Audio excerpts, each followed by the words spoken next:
Eu cumprimento a Igreja do Senhor Jesus que está na cidade de Jaru e também a todos aqueles que receberem esta palavra no nome do Senhor. Primeiro, falando da alegria de poder participar deste momento com vocês, um momento realmente significativo para nós como corpo de Cristo e também individualmente, quando podemos repensar a nossa jornada de cristãos até aqui, e como estamos, como chegamos e o que temos pela frente. Me veio ao coração o livro de Josué para compartilhar com os queridos, tirando algumas lições do capítulo 24 de Josué. Nós sabemos que Josué foi o sucessor de Moisés e ele viu o poder, a mão de Deus agindo na história de Israel. Ele presenciou a mão de Deus agindo no Egito, no deserto e em Canaã especialmente.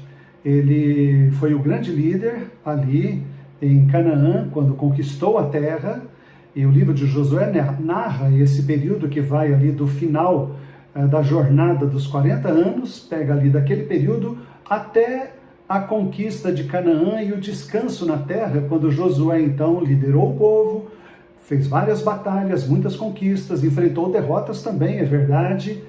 E ele agora então assenta o povo, distribui a terra às 12 tribos de Israel. Nós sabemos a luta que foi para chegarem até este momento. Sabemos que quando eles saíram do Egito, eles chegaram em Cádiz Barneia, mais ou menos 1 ano e meio depois que saíram, já estavam às portas da terra prometida.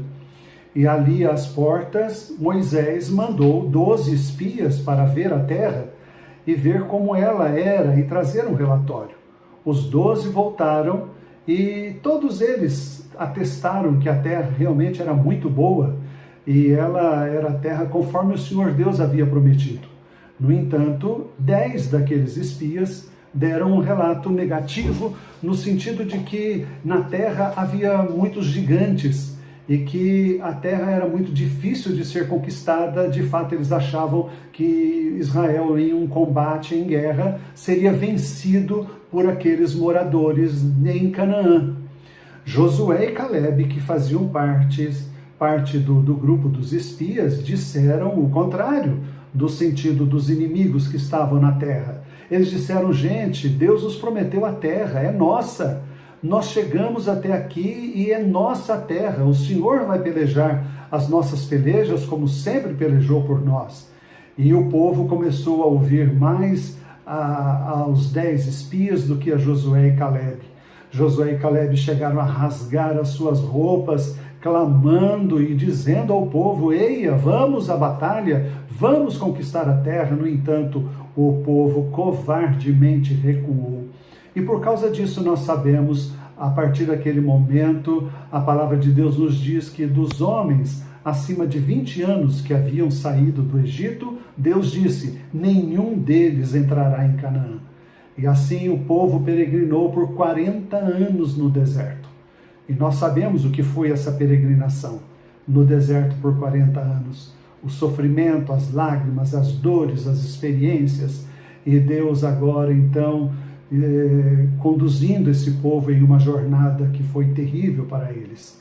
Agora eles chegam às portas de Canaã e então Moisés impõe as mãos sobre Josué, que é cheio do espírito de sabedoria, cheio do espírito do Senhor, e ele então se torna, depois da morte de Moisés, o grande líder de Israel.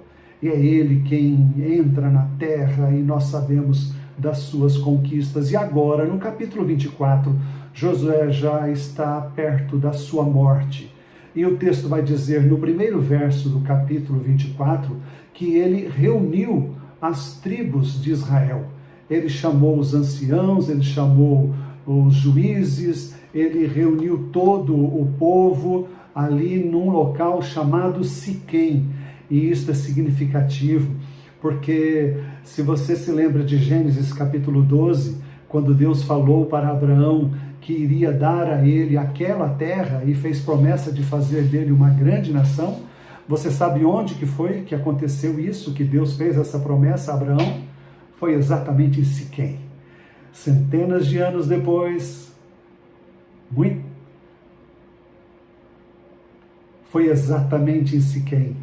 E agora, muitos anos depois, aqui está Josué, na terra prometida, exatamente em Siquém, chamando o povo e lembrando em primeiro lugar o povo a história que eles viveram. Nós vamos trazer aqui então 3 lições a respeito deste tempo. Primeiramente, Josué vai mostrar para ele que foi deles, para o povo, que foi Deus quem agiu na vida deles. Olhem, por exemplo, o versículo 2. Josué vai falar, ele começa falando de Terá, que foi o pai de Abraão, e diz que Terá morou para além do Eufrates, lá em Ur dos Caldeus, e diz que Terá e Abrão no caso, eles eram idólatras, eles adoravam a outros deuses, adoravam o deus Lua, e em Ur havia um templo consagrado no centro da cidade ao deus Lua, e a adoração a outros deuses que existiam, e como de fato assim o é, só na imaginação daquele povo e das pessoas que adoram as imagens de escultura. Então, Deus diz aqui, eu tomei a Abraão, eu tirei Abraão lá do meio dos pagãos, eu o tirei daquela terra e o pus em uma caminhada até Canaã. Vejam a ênfase, eu, porém, tomei Abraão de dentre os idólatras, os pagãos, e eu o coloquei em jornada. É verdade que Abraão andou muito tempo, uma longa e penosa viagem, mas o que está dizendo aqui o texto é que a ênfase aqui é na soberania de Deus em relação ao chamado que ele faz. Eu lhe dei o descendente Isaque, diz o texto, e a Isaque eu dei Jacó e Esaú, ou seja, fui eu quem fiz, eu tirei, eu dei. É lógico que houve participação humana, houve gravidez, houve nascimento dessas crianças, mas Deus está dizendo, fui eu quem dei a filhos a Isaque e dei filhos a Jacó e a Esaú. E depois ele dá um salto no versículo 5 de 400 anos de história. E qual que é a ênfase que ele dá aqui no versículo 5? Ele vai falar exatamente do papel de Deus agindo na vida do povo. Ele não dá ênfase a Moisés e nem a Arão, mas ele diz, foi Deus quem tirou o povo do Egito com mão forte, e eu os levei, e eles chegaram ao outro lado do Jordão, na Transjordânia, lá no verso 8, e lá eles lutaram contra os amorreus, isso está em Números de Deuteronômio, fala de Moabe, fala de quando eles passaram pelo Jordão, fala de como Deus entregou Jericó nas mãos dele, e o texto vai dizer, verso 11, eu entreguei nas suas mãos. E o verso 13, eu dei a terra a vocês, uma terra que vocês não plantaram, um local que vocês não construíram casas, eu dei a vocês. Vocês tiveram moradia, vocês comeram de algo que vocês não plantaram e habitaram até mesmo em casas que vocês não construíram. Não foi o arco de vocês, não foi a flecha de vocês, fui eu quem agi em vocês e por vocês. Assim, o que nós temos em todos estes versos é que Deus é o sujeito dominante de todos os verbos que aparecem aqui. E isso é maravilhoso, porque nós olhamos para a nossa história e nós que somos o Israel de Deus, hoje podemos também testemunhar que nós somos quem somos, estamos onde estamos e temos o que temos, não é por nossa capacidade. Mesmo porque a Bíblia vai dizer em Efésios capítulo 2, os versos 1 a 10, que nós estávamos mortos em nossos delitos e pecados, nada podíamos fazer. Eu sei que a sua mãe já disse para você muitas vezes que você é maravilhoso, né? As mães têm esse carinho especial, meu filho, como você é maravilhoso, mas você não chegou onde chegou por suas forças. Nós não estamos onde estamos, os irmãos não estão nessa comunidade se reunindo e tendo o nome do Senhor para testemunhar em Jaru e em todo estado de Rondônia, porque vocês fizeram alguma coisa, foi Deus quem fez, foi Ele. E nesta passagem de ano, o primeiro momento que nós devemos fazer é realmente dar glória a Deus e reconhecer que Ele é Senhor poderoso, gracioso, misericordioso, que salva o seu povo. O foco é Ele, é Deus, é Deus. E então, Josué prossegue falando e ele vai nos dizer a respeito do momento agora em que o povo está. A partir do versículo 13, ele vai olhar para aquele momento, verso 13, 14, e no verso 14 ele diz assim: Agora vejo Israel, diante de tudo isso que nós passamos, eu conclamo vocês à luz da história, perguntando a vocês, a quem é que vocês vão servir? Aos deuses dos amorreus, aos deuses dos egípcios, aos deuses que muitos deles ainda estavam cultuando? Vocês vão servir a quem? Eu quero dizer uma coisa para vocês, eu não sei quanto a vocês, mas eu e minha casa serviremos ao Senhor. Eu tomei uma decisão, ou seja, eu fiz uma escolha e cindi, eu rompi com outras coisas, eu decidi que eu e a minha casa vamos servir a Deus.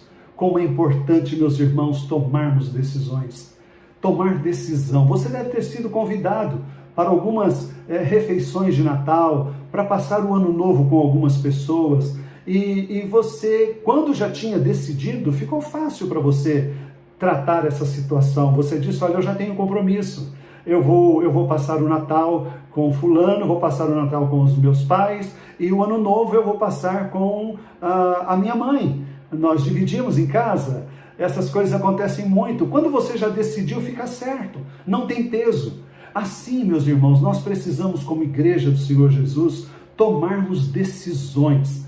Josué disse: eu e a minha casa serviremos ao Senhor.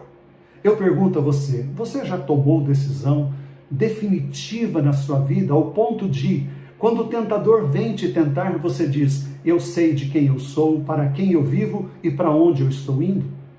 Você já tomou uma decisão de dizer: Deus é o Senhor da minha casa?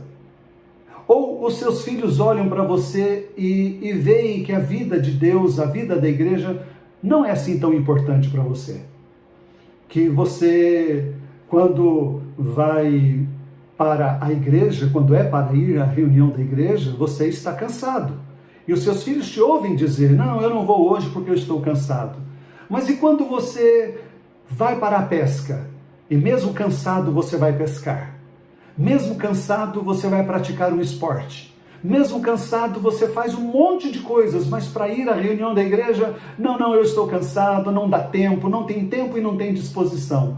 O seu filho está olhando para você e está vendo: não, a igreja para os meus pais não é importante. Ir à reunião da igreja, isso não tem grande importância. O importante são outras coisas. Qual tem sido a nossa atitude? Temos tomado uma decisão mesmo? Em relação ao dinheiro, a Bíblia diz que o dinheiro pode ser um Deus. Aliás, o Senhor Jesus diz que o dinheiro é um Deus e Ele exige devoção a Ele. Qual a devoção que você tem dado ao dinheiro, para conquistar dinheiro? Em nome de ter dinheiro, de ter uma fortuna, você tem sacrificado tempo com seus filhos, com a sua casa, no seu lar? Qual tem sido a sua escolha? Josué disse: escolham hoje a quem vocês vão servir. Só você sabe os deuses que ainda ocupam o seu coração no final deste ano. Como você chegou no final de 2021? Como você está? Eu quero pensar um momento com você ainda em relação a Josué. Pensem, se coloque no lugar de Josué e Caleb. Quando eles foram os dois únicos espias que trouxeram um relatório positivo e conclamando o povo para conquistar a terra. E Israel decidiu não entrar na terra. Se fosse você, eles queriam entrar. Vocês conseguem imaginar Josué conversando com Caleb durante aqueles 40 anos de jornada pelo deserto, murmurando, reclamando, e até falando com Moisés, esse povo é rebelde, esse povo é cabeça dura, esse povo não tem jeito para eles mesmo, Deus já condenou, e ficaram murmurando? Não, não ficaram, com certeza não, foram parceiros de Moisés. E por que foram? Porque Caleb teve uma promessa de Moisés que o Hebrom seria dele, e Josué, ali acompanhando Moisés, se tornou o líder no lugar de Moisés. Tanto que Deus falou para ele: ser forte, corajoso, tem bom ânimo, eu vou te dar esta terra, Josué. A promessa colocou perspectiva de vida no coração de Josué e Caleb, e andando os 40 anos em um deserto, eles não murmuraram, certamente não murmuraram. Sentiram o peso, sentiram a dor, sentiram o encargo, mas foram até o fim. Chegaram no final dos 40 anos. Se você olhar Josué capítulo 14, você vai ver a disposição de Caleb. Ele diz: eu estou com esta idade agora, depois de 40 anos, e eu tenho a mesma disposição, a mesma força, a mesma garra para agora conquistar a terra. Isso é maravilhoso, irmãos. O que você tem feito do seu passado? O que você tem feito da sua história? Como você tem olhado o passado da sua vida? Veja, Josué e Caleb tiveram que viver 40 anos no deserto por uma escolha errada que o povo fez. Será que você carrega uma mágoa, uma tristeza, uma ferida? Alguém te machucou profundamente e você traz isto no seu coração e você não perdoou, você carrega uma carteira de cobranças, porque você sofre por causa dessa dor que essas pessoas trouxeram a você, em razão de escolhas erradas que elas fizeram. Eu quero te convidar, decida hoje: eu vou servir a Deus, eu vou olhar a história para trás, e não vou ver a história simplesmente uma história de fracasso, de gente que me marcou tristemente, mas eu vou olhar a história de Deus no passado, na minha vida, para construir a minha salvação. E eu cheguei até hoje aqui, e eu não quero perder a perspectiva do reino de Deus. Eu quero ser orientado, eu quero abraçar a promessa. E quem abraça a promessa, tem desejo orientado e tem valor definido. Abrace a promessa, meu irmão. O Senhor Jesus é o teu descanso, Ele é o nosso descanso. E nós estamos nesta jornada a Canaã celestial, onde vamos viver eternamente com o Senhor. Por isso, Josué conclama o povo: o que é que vocês escolhem? E o povo disse: nós também queremos servir a Deus. Nós vamos servir a Deus. Não vamos desistir do Senhor, queremos o Senhor. Mas, meus irmãos, quem tem uma decisão na vida, a jornada dele é melhor. Quem olha a promessa, ele descansa no futuro. E o que ele sofre aqui agora, ele olha com compromisso para frente. Foi isso que aconteceu com os irmãos da igreja de Jaru no passado. E vocês têm uma história que começou como igreja local com o pastor Adonias, em 1980, quando um grupo de pessoas se juntou e começou a comunidade. E no período destes 41 anos de história de vocês, o irmão Mário, o irmão Ervim, Luciano e Josilmar cooperaram para o crescimento desta obra, mas foi Deus quem fez. Hoje está aí o irmão Lino, o irmão Vanderlei e Josilmar à frente desta obra, mas quem está de fato construindo essa história é Deus. E eu quero convidar vocês então a olhar para o futuro. Olhar para o futuro, porque foi o que Josué fez a partir do versículo 24.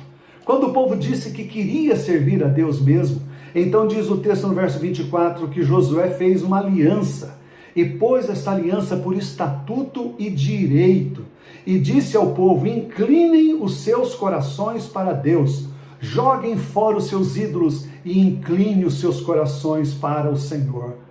E ele fez isso por estatuto e direito, ou seja, ele fez uma relação formal, diz o verso 25, ele escreveu essas palavras no livro da lei de Deus. Ele disse: vocês querem se comprometer? Então deem o nome de vocês aqui.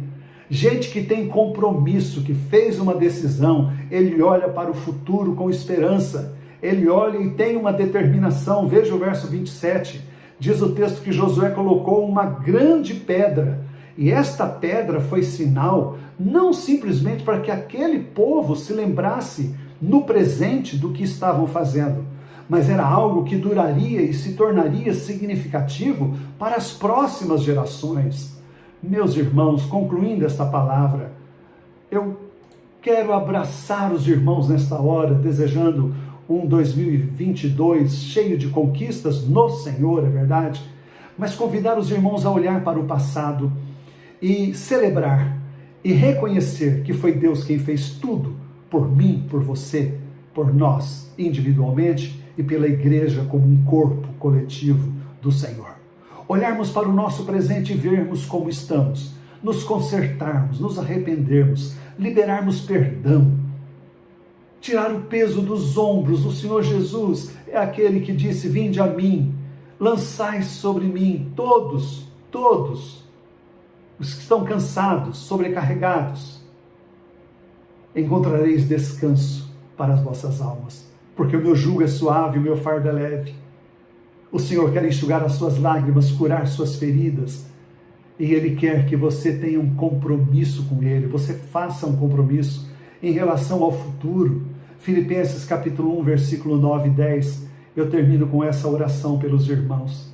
Ele ora ali dizendo que, pedindo a Deus, eu também faço esta oração, diz o apóstolo Paulo, que o vosso amor aumente mais e mais em pleno conhecimento e toda percepção, para aprovardes as coisas excelentes. Em outro sentido, para escolherdes, para vocês olharem e verem, e escolherem, aprovarem as coisas excelentes e serdes sinceros e inculpáveis para o dia de Cristo. Que Deus te abençoe ricamente, meu irmão.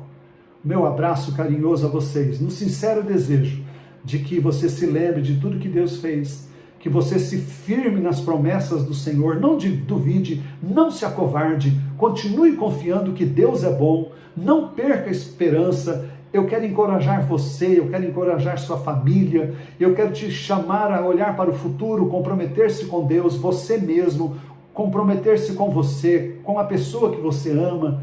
Eu quero que você avalie a sua vida, avalie os seus desejos, avalie seus sonhos, suas ambições, seus projetos. Não fique lamentando e assuma compromissos. Faça escolhas corretas e excelentes e que Deus te dê um 2022 cheio de graça, te abençoando abundantemente no Senhor. Amém.